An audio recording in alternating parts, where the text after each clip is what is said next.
അപ്പോൾ ഡാഷ്ബോർഡിൽ നമ്മൾ ഓൾറെഡി ഒരു ടേബിൾ ക്രിയേറ്റ് ചെയ്തു, അതിന്റെ കണ്ടീഷണൽ ഫോർമാറ്റിംഗ് ചെയ്തു, ഫിൽറ്ററിങ് ചെയ്തു. നെക്സ്റ്റ് നമ്മൾ കസ്റ്റമർ ഡീറ്റെയിൽ പേജിൽ സെയിം നേരത്തെ ചെയ്ത പോലെ തന്നെ വേറൊരു ടേബിൾ ക്രിയേറ്റ് ചെയ്യുക. ദെൻ അതിന്റെ കണ്ടീഷണൽ ഫോർമാറ്റിംഗ് ചെയ്യുക, ഫിൽറ്ററിങ് ചെയ്യുക, സോർട്ട് ചെയ്യുക. ഇത്രയും കാര്യങ്ങളാണ് നമ്മൾ ഇനി ചെയ്യാൻ പോകുന്നത്. അപ്പൊ നേരത്തെ ഡാഷ്ബോർഡിൽ ചെയ്തത് എന്താ, നമ്മൾ പ്രൊഡക്റ്റിനെ ബേസ് ചെയ്തിട്ടുള്ള കാര്യങ്ങളായിരുന്നു. അപ്പൊ ഇവിടെ വരുമ്പോൾ കസ്റ്റമറിനെ ബേസ് ചെയ്തിട്ടുള്ള കാര്യങ്ങളായിരിക്കും. അപ്പം ഈ ഒരു ടേബിളിൽ ആഡ് ചെയ്യേണ്ട വാല്യൂസ് ആണ് ഇവിടെ കൊടുത്തിരിക്കുന്നത്. Customer key, full name, total orders, total revenue.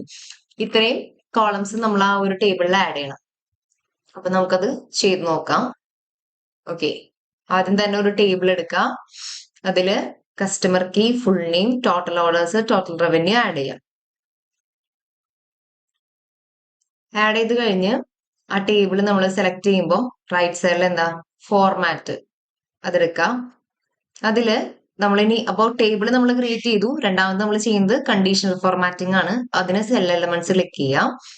സീരീസിൽ നമുക്ക് ഏത് കോളത്തിന്റെ ആണ് വാല്യൂ മാറ്റേണ്ടത്. ഇപ്പം ഇവിടെ നോക്കാം, use conditional formatting to add light grey data bars to the orders column. അപ്പൊ ഓർഡേഴ്സ് കോളത്തില് ലൈറ്റ് ഗ്രേ കളറിൽ ഡാറ്റ ബാർസ് ആഡ് ചെയ്യാൻ പറഞ്ഞിരിക്കുന്നത്.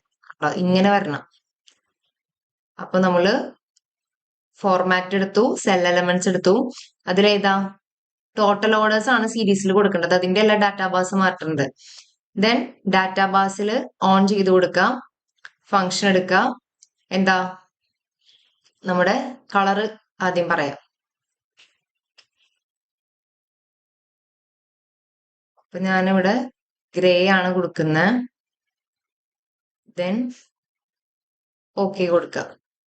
കണ്ടോ, ഇവിടെ ബാസിന്റെ കളർ മാറിയിരിക്കുന്നത് കണ്ടോ, ഗ്രേ ആയിട്ടുണ്ട്. നെക്സ്റ്റ് എന്താ നമ്മളോട് പറഞ്ഞേക്കുന്നത്,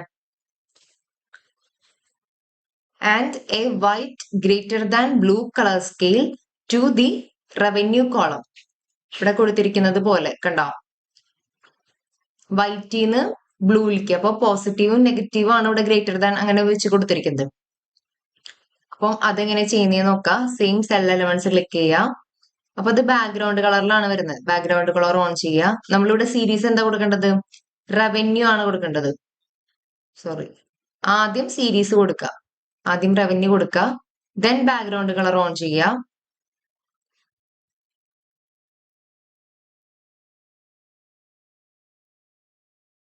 ഓക്കെ, ഇവിടെ ഇത് ലോഡിംഗ് ആണ്, അതുകൊണ്ടാണ് ടൈം എടുക്കുന്നത്. ഓക്കെ, ഇവിടെ അപ്പം ഈ ഫംഗ്ഷൻ എടുത്തിട്ട് ആദ്യം വൈറ്റ് കൊടുക്കുക, പിന്നെ ഇപ്പുറത്തെ സൈഡിൽ ബ്ലൂ കൊടുക്കുക, ഓക്കെ കൊടുക്കുക. അപ്പൊ നമുക്ക് ഇവിടെ മീൻസ് നേരത്തെ പറഞ്ഞ പോലെ ഇതിൽ കാണിച്ചിരിക്കുന്ന പോലെ നമുക്ക് കിട്ടും.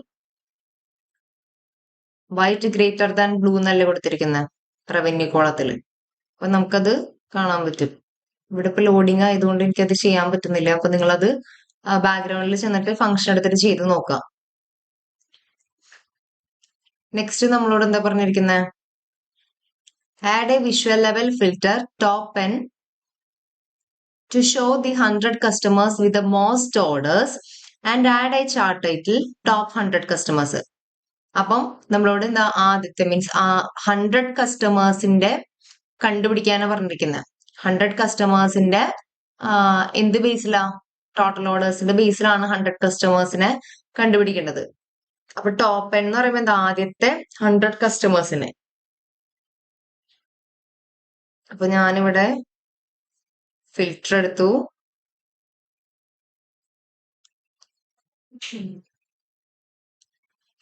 ഫിൽറ്ററിൽ എന്താ ചെയ്യണ്ടേ, ഫുൾ നെയിം ആണ് നമ്മൾ കൊടുക്കേണ്ടത്. കാരണം കസ്റ്റമേഴ്സിന്റെ പേരല്ലേ ഇവിടെ ചോദിച്ചിരിക്കുന്നത്. ഫുൾ നെയിമിന്റെ അവിടുത്തെ ആരോ ക്ലിക്ക് ചെയ്യാം. ഫിൽറ്റർ ടൈപ്പില് ടോപ്പ് എൻ കൊടുക്കാം. ടോപ്പ് എത്രയാ പറഞ്ഞിരിക്കുന്നത്, 100 അല്ലേ. 100 എന്തിന്റെ ബേസിലാണ്, ടോട്ടൽ ഓർഡേഴ്സിന്റെ ബേസിലാണ് കാണേണ്ടത്. അപ്പൊ നമ്മള് ബൈ വാല്യൂല് ടോട്ടൽ ഓർഡേഴ്സ് കൊടുക്കാം. ടോട്ടൽ ഓർഡേഴ്സ് കൊടുക്കുക, അപ്ലൈ ഫിൽറ്റർ കൊടുക്കുക. ലോഡിംഗ് ആണ്. അപ്പം ഇവിടെ എന്താ, ടോപ്പ് 100 കസ്റ്റമേഴ്സിനെ നമുക്ക് ഇവിടെ കാണാൻ പറ്റും. ഓക്കെ, നെക്സ്റ്റ് നമ്മളോട് എന്താ പറഞ്ഞിരിക്കുന്നത്, സോർട്ട് ദി. ഓക്കെ, ഇവിടെ ചാർട്ടിന്റെ ടൈറ്റിൽ മാറ്റാൻ പറഞ്ഞിട്ടുണ്ട്.